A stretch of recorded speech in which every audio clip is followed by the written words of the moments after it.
ಕೇವಲ ನಿಮ್ಮ ಪ್ರೀತಿ ನಿಮ್ಮಿಂದ ದೂರವಾಗಿದ್ರೆ, ನಿಮ್ಮ ಪ್ರೀತಿಯನ್ನ ನೀವು ಕಳೆದುಕೊಂಡಿದ್ರೆ, ನಿಮ್ಮ ಜೀವನದಲ್ಲಿ ಅದನ್ನ ಮತ್ತೆ ಪಡೆಯೋದಕ್ಕೆ ಮಾತ್ರ ಇದನ್ನ ಉಪಯೋಗಿಸಿ ವೀಕ್ಷಕರೇ. ಬಹಳಷ್ಟು ಉಪಯುಕ್ತಕರವಾದಂತಹ ಒಂದು ಮಾಹಿತಿಯನ್ನ ಇಂದಿನ ಸಂಚಿಕೆಯಲ್ಲಿ ನೀವು ತಿಳ್ಕೊಳ್ತೀರಾ. ಈ ಒಂದು ವಶೀಕರಣ ಯಾವ ರೀತಿ ಮಾಡೋದು, ಖಂಡಿತ ಒಂದು ವಶೀಕರಣ ಮಾಡಿದ್ರೆ ವಶೀಕರಣ ಸಾಧ್ಯ ಆಗುತ್ತಾ, ಎಲ್ಲ ಮಾಹಿತಿಯನ್ನ ಸಂಪೂರ್ಣವಾಗಿ ನಿಮ್ಗೆ ನಾನು ತಿಳಿಸ್ಕೊಡ್ತಾ ಇದ್ದೇನೆ. ಮೊದಲಿಗೆ 2 ನಿಂಬೆ ಹಣ್ಣನ್ನ ಈ ರೀತಿಯಾಗಿ ಕಟ್ ಮಾಡ್ಕೊಳ್ಳಿ ವೀಕ್ಷಕರೇ. 2 ನಿಂಬೆ ಹಣ್ಣನ್ನ ಈ ರೀತಿಯಾಗಿ ಸಂಪೂರ್ಣವಾಗಿ ಕಟ್ ಮಾಡ್ಕೊಳ್ಳಿ. ಹಾಗೂ ಸಂಪೂರ್ಣವಾಗಿ ಕಟ್ ಮಾಡಿದ ನಂತರದಲ್ಲಿ 2 ಮೊಳೆಯನ್ನ ತೆಗೆದುಕೊಂಡು ಈ ರೀತಿಯಾಗಿ ಚುಚ್ಚಿಕೊಳ್ಳಿ ವೀಕ್ಷಕರೇ. ಮಧ್ಯದಲ್ಲಿ ಚುಚ್ಚಿಕೊಳ್ಳಿ, ಆಯ್ತಾ. ನೋಡಿ, ನಾನು ನಿಮ್ಗೆ ತೋರಿಸ್ತಾ ಇದ್ದೀನಿ ಯಾವ ರೀತಿಯಾಗಿ ಚುಚ್ಕೋಬೇಕು ಅಂತ ಹೇಳ್ಬಿಟ್ಟು. ಈ ರೀತಿಯಾಗಿ ಚುಚ್ಕೊಳ್ಳಿ. ಖಂಡಿತವಾಗ್ಲೂ ಕೂಡ ಈ ಒಂದು ವಶೀಕರಣ ಮಾಡೋದಕ್ಕೆ ಸಾಧ್ಯ ಆಗ್ತದೆ. ಈ ರೀತಿಯಾಗಿರ್ತಕ್ಕಂತಹ ಒಂದು ವಶೀಕರಣವನ್ನ ಬಹಳಷ್ಟು ಸುಲಭ ವಿಧಾನದಲ್ಲಿ ನಾನು ತಿಳಿಸ್ಕೊಡ್ತಾ ಇದ್ದೇನೆ. ಏನ್ ಮಾಡ್ಬೇಕಂದ್ರೆ, ಒಂದು ಪುರುಷ ಇನ್ನೊಂದು ಸ್ತ್ರೀ ಅಂತ ಹೇಳಿ ಭಾವಿಸಿಕೊಂಡು ಇದಕ್ಕೆ ಒಂದು ವಶೀಕರಣ ಮಾಡಬೇಕು. ಏನ್ ಮಾಡಬೇಕು ಮೊದಲಿಗೆ ಅಂದ್ರೆ, ಒಂದು ಸ್ವಲ್ಪ ಕುಂಕುಮವನ್ನ ಸಮರ್ಪಣೆ ಮಾಡ್ಕೊಳ್ಬೇಕು. 2ಕ್ಕೂ ಕೂಡ ಕುಂಕುಮವನ್ನ ಸಮರ್ಪಣೆಯನ್ನ ಮಾಡ್ಕೊಳ್ಳಿ. ಹಾಗೆ ಸ್ವಲ್ಪ ಅರಸಿನದ ಸಮರ್ಪಣೆಯನ್ನ ಕೂಡ ನೀವು ಮಾಡ್ಕೊಳ್ಳಿ ವೀಕ್ಷಕರೇ. ಬಹಳಷ್ಟು ಸುಲಭವಾಗಿರ್ತಕ್ಕಂಥ ಒಂದು ವಶೀಕರಣ ತಾಯ್ತ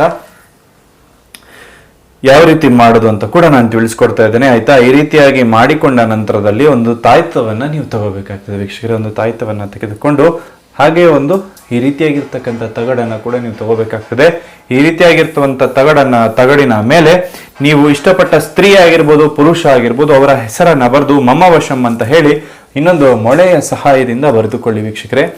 ಅವರ ಹೆಸರನ್ನ ಬರೆದು, ಸ್ತ್ರೀ ಹೆಸರನ್ನ ಬರೆದು ಮಮ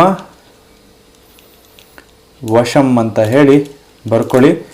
ಈ ರೀತಿಯಾಗಿ ಬರೆದ್ರೆ ಸಾಕು, ಖಂಡಿತವಾಗ್ಲೂ ಕೂಡ ಅವರು ನಿಮಗೆ ವಶೀಕರಣ ಆಗ್ತಾರೆ, ಆಯ್ತಾ.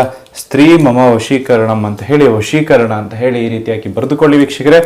ಬರೆದುಕೊಂಡ ನಂತರದಲ್ಲಿ ಖಂಡಿತವಾಗ್ಲೂ ಕೂಡ ಅದನ್ನ ಈ ರೀತಿಯಾಗಿ ಮಡಚಿಕೊಂಡು ಆ ತಾಯ್ತದೊಳಗಡೆ ಸೇರಿಸ್ಕೊಳ್ಳಿ, ಆಯ್ತಾ. ಸೇರಿಸ್ಕೊಂಡ ನಂತರದಲ್ಲಿ ಆ ತಾಯ್ತವನ್ನ ನೀವು ಧರಿಸ್ಕೋಬೇಕಾಗುತ್ತೆ. ಆ ತಾಯ್ತವನ್ನ ನೀವು ನಿಮ್ಮ ಬಲಗೈಯಲ್ಲಿ ಧರಿಸಿಕೊಳ್ಬೇಕಾಗ್ತದೆ ವೀಕ್ಷಕರೇ. ಈ ರೀತಿಯಾಗಿ ಧರಿಸಿಕೊಂಡ್ರೆ ಖಂಡಿತವಾಗ್ಲೂ ಕೂಡ ಯಾರಿಗೂ ಕೂಡ ಸೋಲ್ ಅನ್ನೋದು ಇರುವುದಿಲ್ಲ. ಅವರು ನಿಮಗೆ ವಶೀಕರಣ ಆಗ್ತಾರೆ ವೀಕ್ಷಕರೇ. ಈ ರೀತಿಯಾಗಿ ನೋಡಿ, ನಾನು ಇಲ್ಲಿ ತೋರಿಸ್ತೇನೆ ನಿಮ್ಗೆ ಯಾವ ರೀತಿಯಾಗಿ ನಾನು ಸೇರಿಸಿದ್ದೇನೆ ಅಂದ್ಬಿಟ್ಟು. ನೋಡಿ, ಈ ರೀತಿಯಾಗಿ ಇದರೊಳಗಡೆ ಇದೆ, ಇಲ್ಲಿ ನೋಡ್ಬೋದು. ಈ ರೀತಿಯಾಗಿ ಸೇರಿಸ್ಕೊಳ್ಳಿ ವೀಕ್ಷಕರೇ ತಾಯ್ತವನ್ನ. ಖಂಡಿತವಾಗ್ಲೂ ಕೂಡ ಅವ್ರು ನಿಮಗೆ ವಶೀಕರಣ ಆಗ್ತಾರೆ, ಆಯ್ತಾ.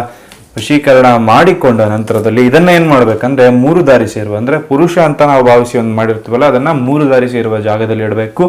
ಇನ್ನೊಂದನ್ನ ಒಂದು ಸ್ಮಶಾನದಲ್ಲಿ ಹೂತು ಹಾಕಿ ಬರಬೇಕಾಗ್ತದೆ ವೀಕ್ಷಕರೇ.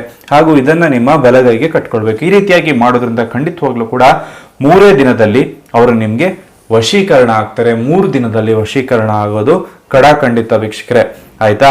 ಈ ಒಂದು ತಂತ್ರವನ್ನ ಪ್ರತಿದಿನ ಪ್ರತಿದಿನ ನೀವು ಮಾಡಬೇಕಾಗ್ತದೆ. 3 ದಿನಗಳವರೆಗೂ ಈ ತಾಯ್ತವನ್ನ ಬದಲಾಯಿಸಿಕೊಂಡು ಹೋಗ್ಬೇಕಾಗ್ತದೆ. 3 ದಿನಗಳ ಕಾಲ ಈ ರೀತಿಯಾಗಿ ಮಾಡ್ಕೊಂಡು ಹೋಯ್ತು ಅಂದ್ರೆ ಖಂಡಿತವಾಗ್ಲೂ ಕೂಡ ಅವರು ನಿಮಗೆ ವಶೀಕರಣ ಆಗ್ತಾರೆ.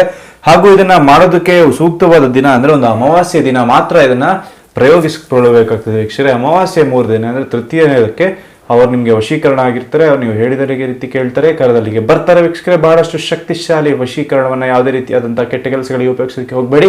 ಇನ್ನಷ್ಟು ಮಾಹಿತಿಯನ್ನು ತಿಳಿದುಕೊಳ್ಳಲಿಕ್ಕೆ ಇವತ್ತೇ ನಮ್ಮ ಯೂಟ್ಯೂಬ್ ಚಾನಲ್ ಸಬ್ಸ್ಕ್ರೈಬ್ ಮಾಡಿಕೊಳ್ಳಿ. ಹಾಗೆ ಪಕ್ಕದಲ್ಲಿರುವ ಬೆಲ್ ಐಕಾನ್ ಕೂಡ ಕ್ಲಿಕ್ ಮಾಡಿಕೊಳ್ಳಿ. ನಿಮ್ಮ ಜೀವನದಲ್ಲಿರುವ ಕಠಿಣ ಗುಪ್ತ ಸಮಸ್ಯೆಗಳ ಪರಿಹಾರಕ್ಕಾಗಿ ನಮಗೆ ಒಂದೇ ಒಂದು ಕೈಯಲ್ಲಿ ನೀವು ಖಂಡಿತವಾಗ್ಲೂ ಕೂಡ ಪರಿಹಾರವನ್ನ ಪಡ್ಕೊಳ್ಳೋದು ವೀಕ್ಷಕರೇ. ಎಲ್ಲರಿಗೂ ಒಳ್ಳೆಯದಾಗಲಿ, ಎಲ್ಲರಿಗೂ ಶುಭವಾಗಲಿ. ಸರ್ವೇ ಜನ ಸುಖಿನೋ ಭವಂತು.